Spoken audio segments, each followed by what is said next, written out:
أحلى مدينة في تركيا. هوريكم كل المغامرات اللي ممكن تعملوها في فتحية. هننزل تحت المية في البلو كيف، وهنطلع لقمة الجبل عشان نجرب التلفريك المفتوح في السانسيت. هاي، أنا ميار. وانا علي. تعالى ناخد رود تريب حوالين تركيا في أماكن مكنتوش تتخيلوا إنها موجودة. قررنا نعمل هانيمون غير تقليدي بإننا ناخد عربية ونعمل رود تريب بيسموها التركيش ريفيرا، وهنزور فيها 8 سيتيز مختلفة في 15 يوم.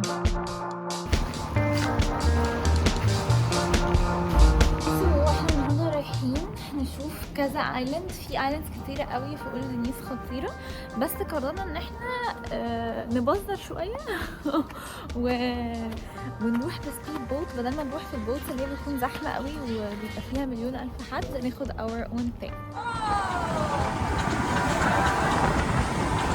اول مكان عندنا كان الهيدن ايلاند، ودي جزر مستخبية ما تقدروش توصلوا لها غير بالسبيد بوت.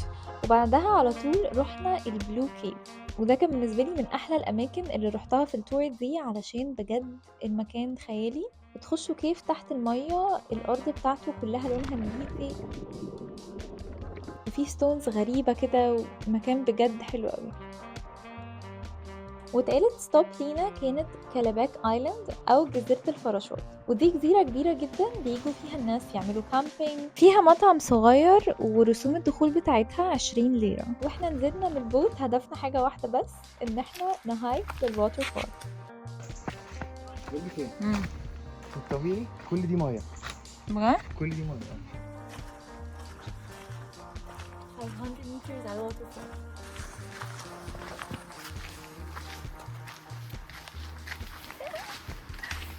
جماعة حاجة لازم تعرفوها عني، أنا بترعب من حشرات، especially spider. كل ما يجي فورس زي بكون مبسوطة أوي عشان بجد بحب أوي النيتشر، بس بكون عارفة لو طيرانة منه. يا بابا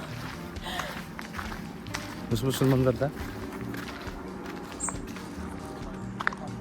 نعمل كده عشان المعيز ممكن يضرب ستونز علينا.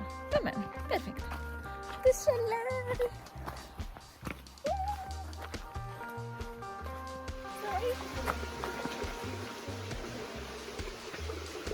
هي الهايك مش سهلة خالص وما ينفعش باشر. علي طلع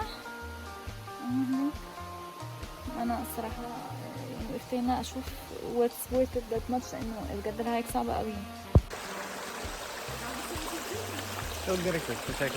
وللأسف بعد كل الحماس ده لقينا الشلال مفيهوش مياه كتير، عشان الوقت ده في السنة الشلالات بتكون جافة. فعادي جدا كملنا رحلتنا وكنا متحمسين جدا للمغامرة اللي بعديها. وصلنا الايلاند تور الخطيرة، ودلوقتي احنا رايحين التلفريك، وعرفنا ان في هناك كيبل كارد مفتوحة كده خطيرة. بتركبوا دولمش من اولو دنيز او فتحية، وسعره 30 ليرة، وبتنزلوا عند بابادا كيبل كارد. سعر التيكت 450 ليرة للشخص. اول حاجة بتركبوا التلفريك المقفول، وبتفضلوا تطلعوا على مسافات مختلفة، وانتوا فيه بتشوفوا مناظر خطيرة للجبل والبحر ومدينة اولو دنيز وكمان فتحية، وبتفضلوا تطلعوا لحد حوالي 1800 متر، وبعدها بتوصلوا لأحلى جزء في التجربة دي، وهو الكيبل كارد المفتوحة. يا جماعة حاسة ان اولو دنيز is all about the sky، يعني كل حاجة فيها you experience السكاي فيها بجد. جو mountains paragliding كيبل كارد مفتوحة، بجد مرجحة مفتوحة بجد خطيرة. احنا في الالتيتيود او مش عارفة 1800 متر. 1800 متر بجد. انتوا لو شفتوا اللي احنا شايفينه اننا on top of فتحية كلها. خليني اشرح لكم السيتي دي سريعا جدا. المكان اللي احنا كنا فيه اسمه اولو دنيز بيتش، وده اللي بجد ارجح لكم جدا ان انتوا تقعدوا فيه. هوريكي بقى دلوقتي two other places في فتحية، اولو دنيز سيتي، وهي دي اللي موجودة هنا زي ما انتوا شايفين في النص. دي هادية وعلى الرايق وفي اللذيذ، بس بصراحة مش اقوى لوكيشن. تاني اقوى لوكيشن هي فتحية نفسها، السيتي بتاعتها موجودة هناك وفيها الفيمس كالش بيتش. ومن فتحية هنأجر العربية ونبتدي الرود تريب بتاعتنا، وفي الفلوج اللي جاي هنزور 3 مدن في يوم واحد بس. ما تنسوش تعملوا لنا سبسكرايب عشان ما يفوتكوش الجيرني الخطيرة دي.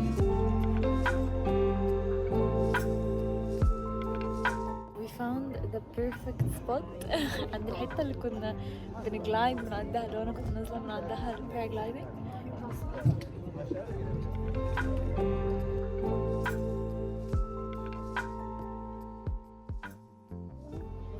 تلج رعب. يا جماعة كيبل كورت بتنور بالليل شكلها خطير.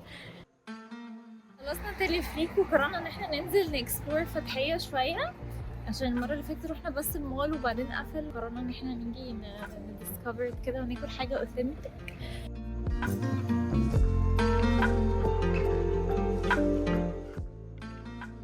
الشارع ده لذيذ قوي، كله سبايسز وحاجات لبس وبازارات وحاجات كده. هحط لكم اللوكيشن بتاعته في الديسكربشن بوكس. سمعت اغنيه بحبها جدا شكلها تتلعب لايف، فاحنا رايحين نكتشف.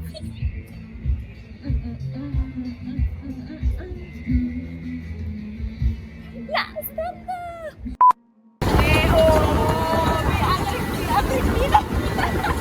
دلوقتي احنا رايحين التلفريك. How do you feel? حاسه انه لا استنى ده ايه ده؟ ايه المطبق دي